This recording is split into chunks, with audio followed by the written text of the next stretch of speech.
Turf, territory, an actual functioning state. That was the promise that ISIS gave its followers as it seized city after city in Iraq and Syria.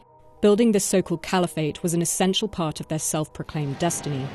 But now, in one stinging defeat after another, the group has lost its strongholds. How does it maintain credibility in the face of epic losses? ISIS now has to move its goalposts. It has to shift its message from utopia to nostalgia.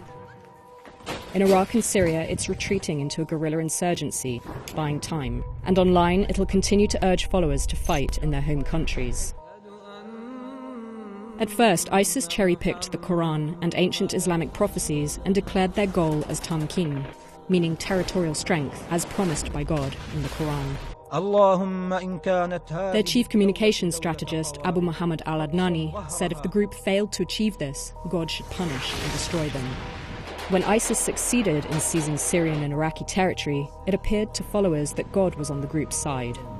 Their evil remaining unchecked. The ancient Islamic prophecies also mentioned tyranny before a caliphate.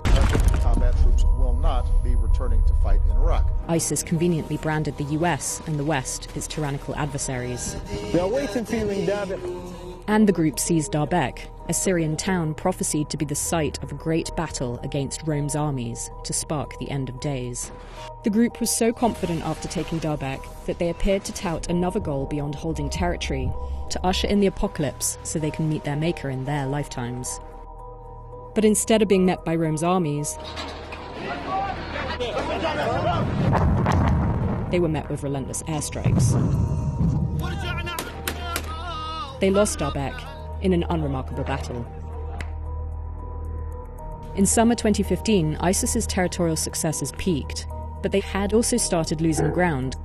So their message shifted to emphasize something else, also mentioned in religious texts, that setbacks are normal and part of an epic struggle towards their end goal.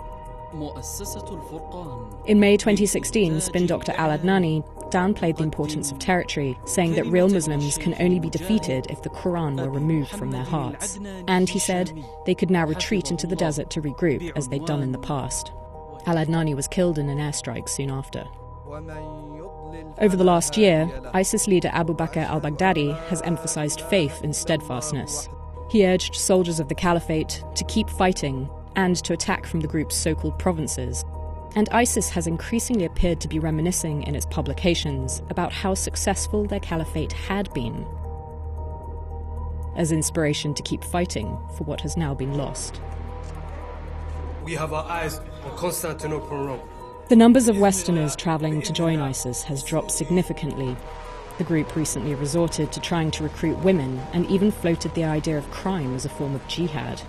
This appears to send out a new message, one of survival. But for thousands of fighters still connected to the group's death cult ideology, there's no going back. The only way forwards is to keep fighting, with or without a caliphate.